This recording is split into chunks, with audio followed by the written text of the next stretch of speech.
Ron back here, and today we're here to talk about the Fuji X100 VI or VI, however you want to say it here. Yeah, welcome back into the channel here. You talk about a lot of, drones, camera gear, tech gear here, whatever, and we usually don't talk about big, cameras like this or whatever, but this is such an interesting story here. Let me jump right in here into it. The Fuji for more than 10 years now has had a camera called the X100. It was X100, and then there was an S and an F, and I'm missing a few in there, but about 2020 they came out with the Fuji X100 VI, and it was like the biggest hit ever. I mean, it was such a good seller that they could not even keep in stock. They couldn't fill the pre-orders. You what's the old saying? They were selling like hotcakes or whatever.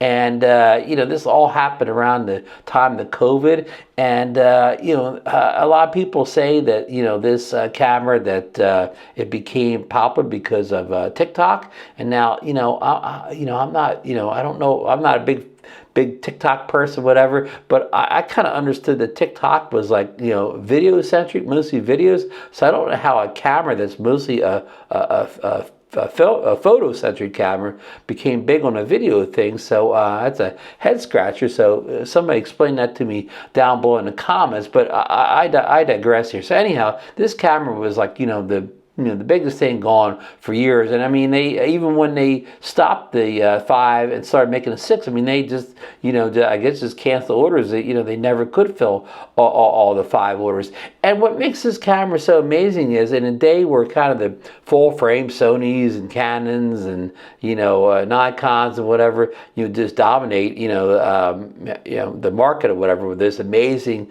technology, 60 megapixels, full frame sensors, 1.4 inch aperture,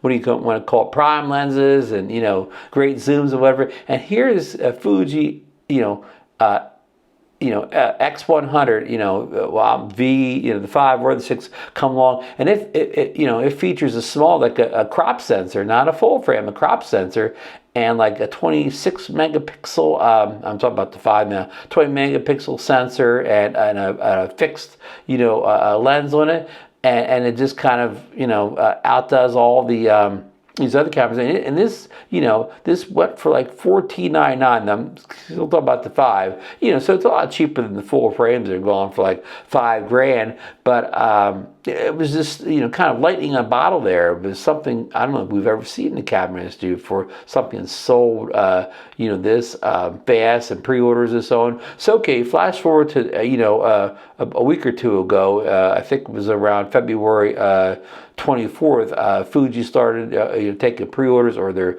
vendors did, on the new 6, which maybe the 24th was the day they officially announced the 6. I mean, it's been rumored for so long. Kind of everybody knew it was coming, kind of knew the date, knew most of the features. So they announced the 6, put the pre-orders on, and again, I mean, it just blows up the whole internet and retail business, whatever. Supposedly, again, these companies almost never release exact numbers, but supposedly they've already taken a million pre-orders on it. They've set records for pre-orders. They've broken every record out there for camera pre-orders, and then even the price got bumped up now. I think I misquoted the price. Or I think the price now is $15.99, and the previous model was, I believe, $12.99. So they've actually taken everything's going up. Since the last time we've had runaway inflation, whatever, all over the world.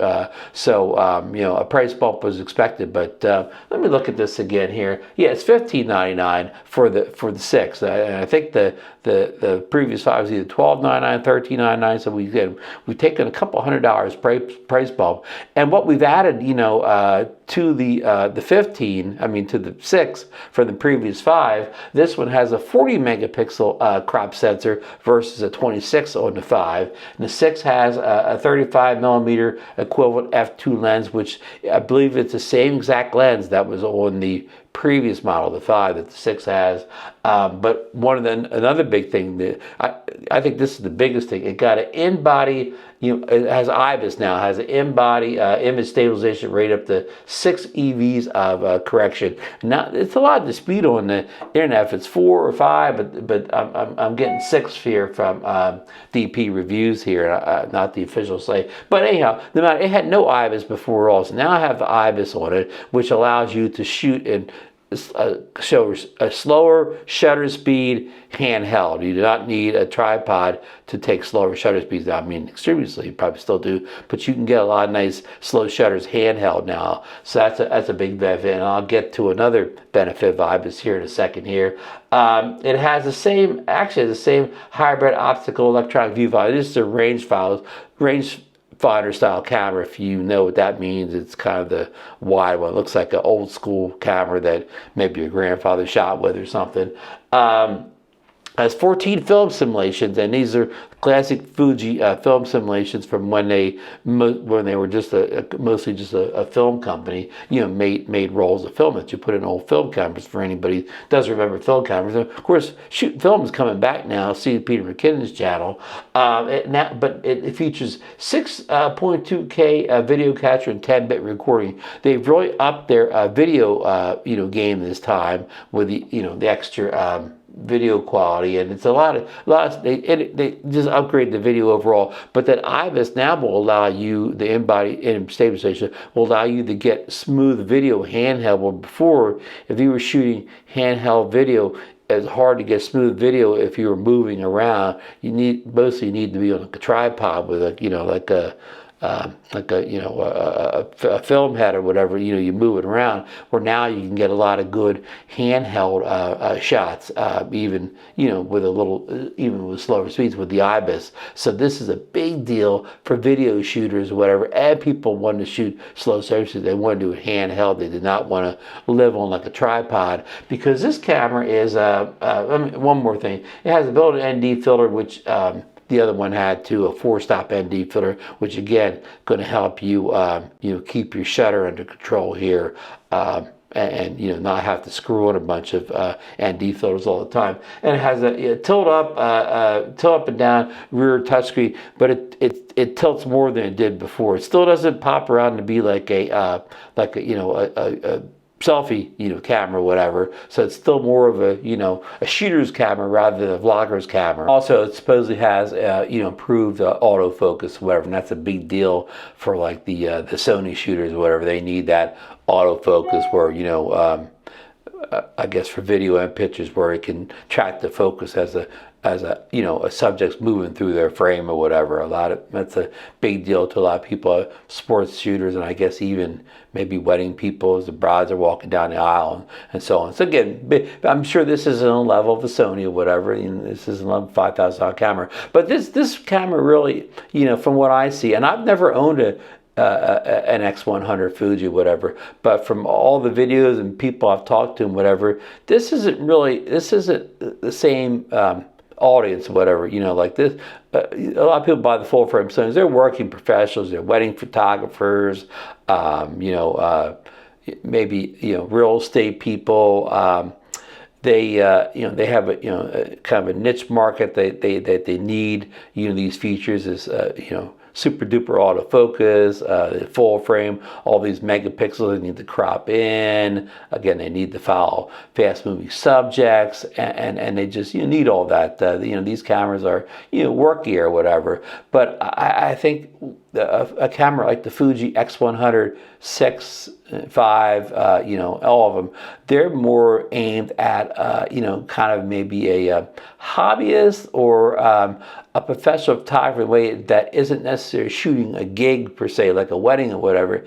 He's out creating basically art. He's out there, street photographers, travel. It's a perfect camera for street photographers / travel photographers. That 35 millimeter equivalent is wide enough that's perfect for those people.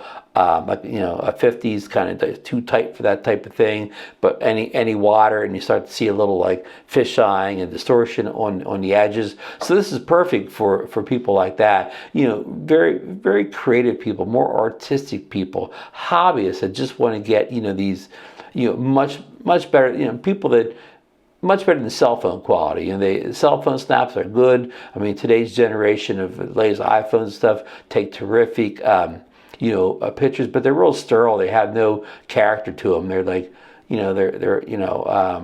everything's good about them, but they just look like they're AI pictures. They don't have any life, or they don't have any love in them or whatever. And this camera can do that, especially when you're putting in all the film simulations. You can put them in. I think I said that right here. Film simulations, and you can actually put them one at a time so you can see what it looks like you're taking the picture in that film simulation, that film look or whatever. But also you can add them on in post all in the camera too. So and a lot of these things are just classic film simulations that really add a lot of character and kind of just love and stuff to your photos or whatever. So this is more of a photographer's camera rather than a professional who has a job to do. For a professional, their cameras are like tools or whatever, where this is more of a, a labor of love using cameras such as the Fuji X100 series cameras. Again, it looks like kind of a classic camera that you see from the 50s, 60s, 70s, the rangefinder look. So actually, it looks like you're out there shooting with a film camera. And even though it's a digital camera, it still, it still gives you the feel of a film camera because one of the most agonizing things against a modern digital camera, mirrorless camera, is it's going into the menus. Every time you want to change something, you have to dig in these menu systems. And some cameras' menu systems are better than others, but they're all kind of tough to learn. Things are just drill down in menus to get to the change settings.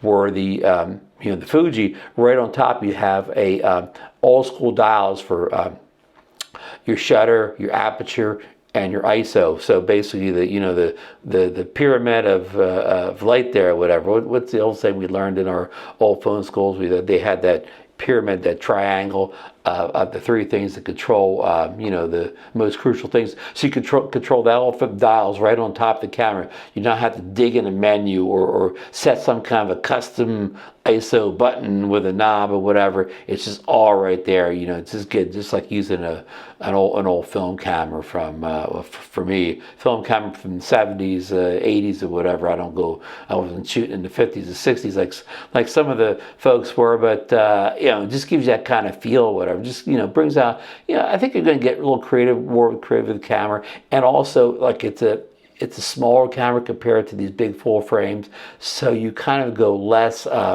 you're more stealthy, when you're out in the field. It's not like you're pulling out this big full frame with this big lens on the thing, and everybody says, "Oh, that guy there, he's going to take a picture. Why is he taking a picture?" So people kind of like people that get scared when you get a big drone out. They think you're going to be filming them the whole time. Where this little camera, even if they see it, they think, "Oh, that's just a little film camera. It just has a little lens on it. They really can't get a good picture of me with that thing." So people aren't afraid of it as much as they are as they bring a full frame out. Not afraid, but just people get conscientious. They worry about whether you're taking photos of them, whatever. So it has that appeal too. Plus, probably you pull out a big full frame. I keep saying Sony. We'll say Canon now. Give Canon some credit too. You pull a big thing like that out, and nobody really says anything to you, really. But if you pull like this Fuji out, it comes in silver and black. I mean, people come over and they'll say, "Oh, what kind of camera is that? That looks like looks like something my grandfather shot with or whatever." It's also a conversation piece. None it's good or bad. Maybe you don't want somebody talking to you, but it doesn't turn as many people off. But actually, it gets people's interest. Just like say in the world of drones, when you pull out like a little mini drone, people kind of are interested in. But you pull out like a big they don't. People saw Phantoms or bigger drone. People kind of don't like to see that. So it has that kind of thing going for it too. But okay, let me cut to the chase here. So again, $15.99, and almost all the big resellers have it now. But it's already on back order. Like I did not pre-order. Supposedly, people that pre-ordered early enough have that first batches got out and they had the camera here. But I pre-ordered on the day it was officially out, the 28th of February. So I'm on the batch where I probably won't even get it in March. you know, and then again, it's a back ordered, you know, it may not show up for months and months or whatever, you know. Who really knows? The story changes by the day, but I do know that it's already the hottest ticket in town. If you want one, I guess you can order now. I guess there's like a waiting line. I guess there's a line. I guess ordering today is better than ordering, you know, a couple months now. Because I don't think, you know, who knows when it'll actually be available. Not only in a physical store where you can go in and pick it up, or even where you can go to a place like Amazon.com and just order it and have it shipped in 2 days.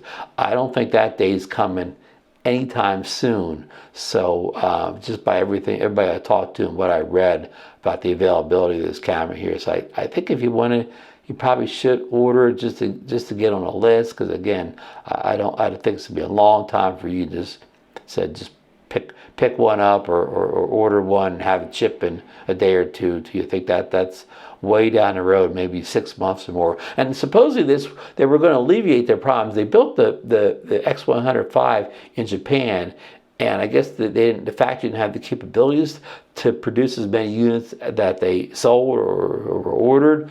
But they moved production of the 6 to China in a bigger factory, you know, where they could ramp up production faster.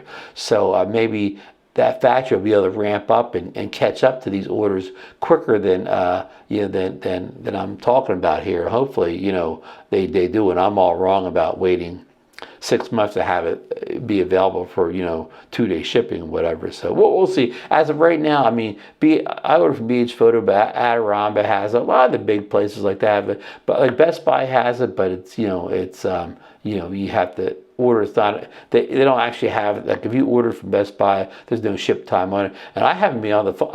You know, before it actually went on sale, I saw it on Amazon for pre-order, but now I can't even find it on Amazon at all, you know. So yeah, it's a tough ticket to get here. So anyhow, I think that's all I have to say about the X100. I don't have one to show you. I've never owned X100s, but you know, it seemed like I better jump in now because I feel like I'm missing out on something. It actually feels like the kind of camera I want. You know, I really have no desire to walk around with a giant, you know, full frame camera with the giant lens on it anymore, because I tend to, you know, not even get those things out. I tend not to even use them because, you know, I never know. Like I'm not a pro. Like when a pro goes to a job, he gets the camera because he knows he's going to shoot like a wedding photo or a bunch of real estate photos. But when you're just kind of casually walking around a boardwalk or something, it may be something to shoot. It may not be a thing to shoot. So I don't want this big, you know, super duper camera hanging on a, you know, a camera strap, you know, for an hour as I'm strolling around. But you know, this X100,